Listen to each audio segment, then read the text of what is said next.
The baby shower cake was pink and white perfection, but the words coming out of my mother's mouth made me want to throw it across the room. "Poor thing can't have children," Mom announced to my great-aunt Sylvia, loud enough for all 40 guests to hear. "That's why I'll be adopting her baby to help out."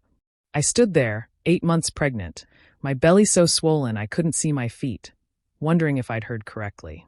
The relatives who'd just watched me waddle around opening baby gifts looked confused. Aunt Sylvia glanced between my obvious pregnancy and my mother's sympathetic expression. "But she's pregnant," Sylvia said slowly, as if explaining something to a child. "Oh, that." Mom waved dismissively. "She's just the surrogate. The baby is really mine and Harold's.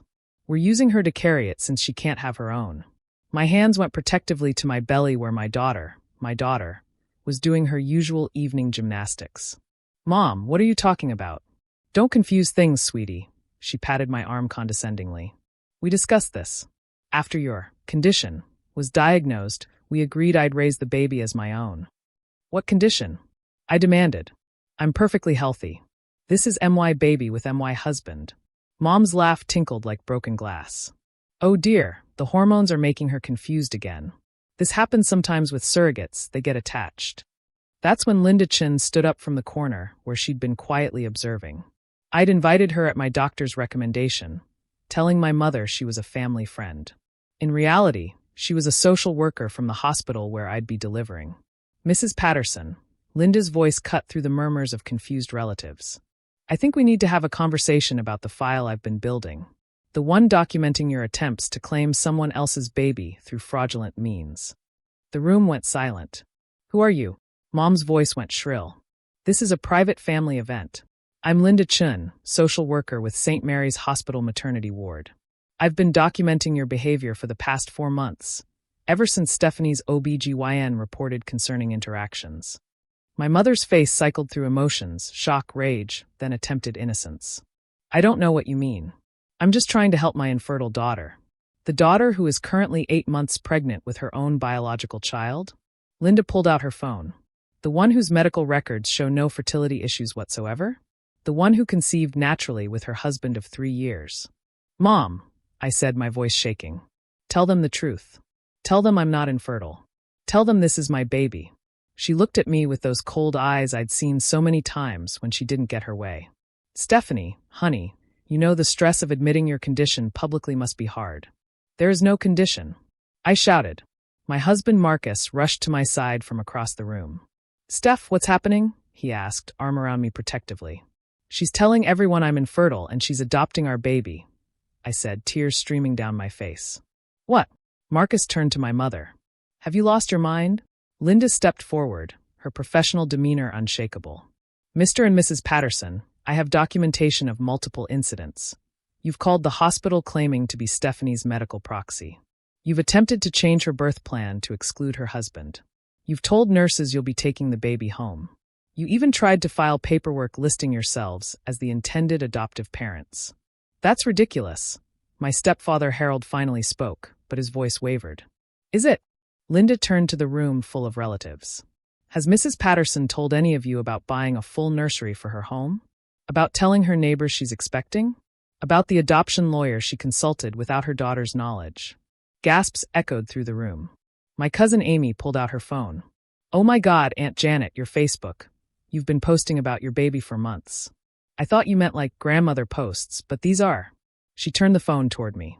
Post after post of my ultrasound photos with captions like, "My little miracle arriving soon," and "Can't wait to bring MY baby home." "You stole my ultrasound pictures?" I felt sick. "I'm your mother," she snapped. "I have a right to share my grandchild." "You're not calling it your grandchild," Marcus interrupted. "You're calling it your child." Linda continued methodically. 3 weeks ago, you told the prenatal class instructor that Stephanie was mentally incompetent and you'd be making all decisions for the baby. Last week, you called pediatricians introducing yourself as the baby's mother. Should I continue? My grandmother, who'd been silent in her wheelchair, suddenly spoke up. "Janet Patterson, you're doing it again." Everyone turned to look at her. "Doing what again, Grandma?" I asked. "The same thing you tried with your sister's baby 30 years ago." Grandma's voice was strong despite her age. "Told everyone Martha couldn't care for her child. Nearly convinced her to sign custody over before I stopped it. Mother! Mom shrieked. That's ancient history and completely different. Is it? Grandma turned to me. Your Aunt Martha moved to California to get away from your mother. Haven't you ever wondered why she never visits? The room erupted. Relatives were pulling out phones, comparing notes, realizing the web of lies my mother had spun. Each had been told slightly different versions. I was too young, too unstable, too sick, too poor to raise a baby. I need to sit down, I said, suddenly exhausted. The stress wasn't good for the baby. Linda guided me to a chair. Stephanie, I need you to know that the hospital is fully aware of the situation. We have security measures in place. Your mother will not be allowed in the delivery room, and she's already on the no-access list for the maternity ward. You can't do that. Mom lunged forward, but Marcus stepped between us. I have rights. I'm the grandmother. Grandparents have no legal rights to newborns against the parents' wishes, Linda said calmly. And attempting to fraudulently adopt someone else's child is a crime. I should have seen this coming, I said quietly. The nursery she set up, the way she kept asking for my medical records, how angry she got when I said she couldn't be in the delivery room. Don't forget the breast pump she bought, Marcus added. Said she wanted to help with feeding. She bought a breast pump? Linda's eyebrows rose. Was she planning to induce lactation? Oh my God, Amy gasped, still scrolling through Facebook. Aunt Janet, you joined a group for induced lactation. You've been posting about preparing to breastfeed. I thought I might vomit. My own mother had been planning to breastfeed my baby. That's enough, Linda announced.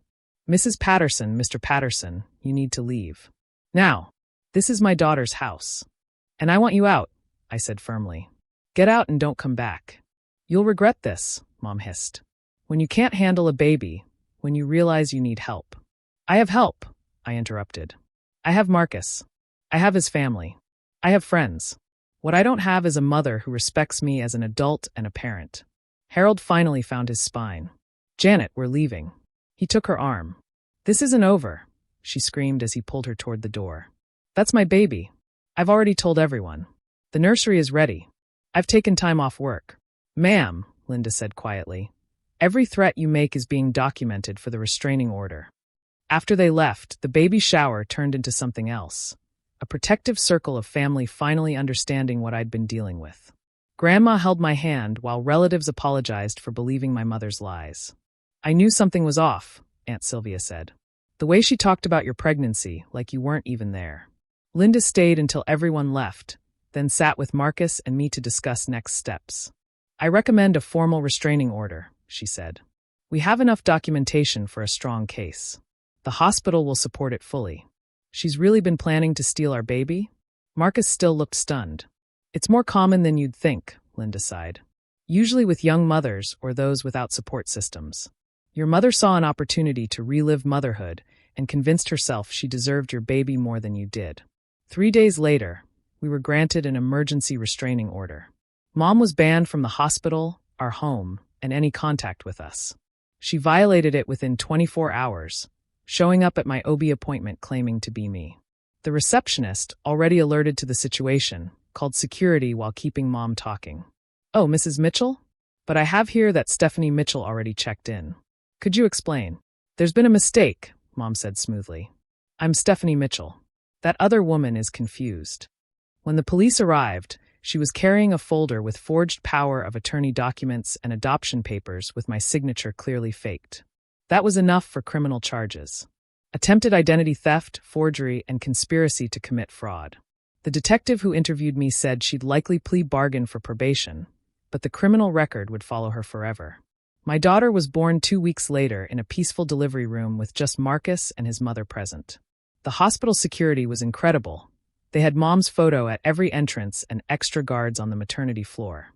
She tried everything, calling pretending to be other relatives, sending flying monkeys to check on us, even hiring a lawyer to demand grandparent rights that don't exist in our state for newborns. Each attempt added to the restraining order file.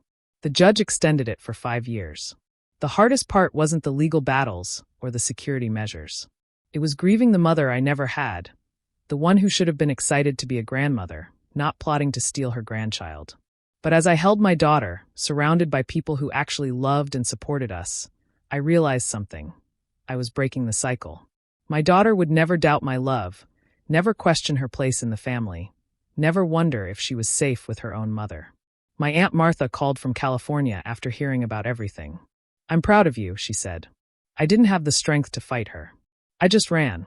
You stood your ground. She really tried to take your baby too? Convinced me I was too young, too poor, too everything. I almost believed her. If your grandmother hadn't intervened." She paused. "Just protect your daughter. That's all that matters now." 6 months later, I got a letter from Mom through her lawyer. She wanted to meet her grandchild, promised she'd changed, that therapy had helped her understand her mistakes. I threw it in the trash. Some bridges, once burned, should stay ash. My daughter doesn't need a grandmother who saw her as property to be stolen. She has a village of people who respect her parents and celebrate her existence without trying to claim her. And that's more than enough.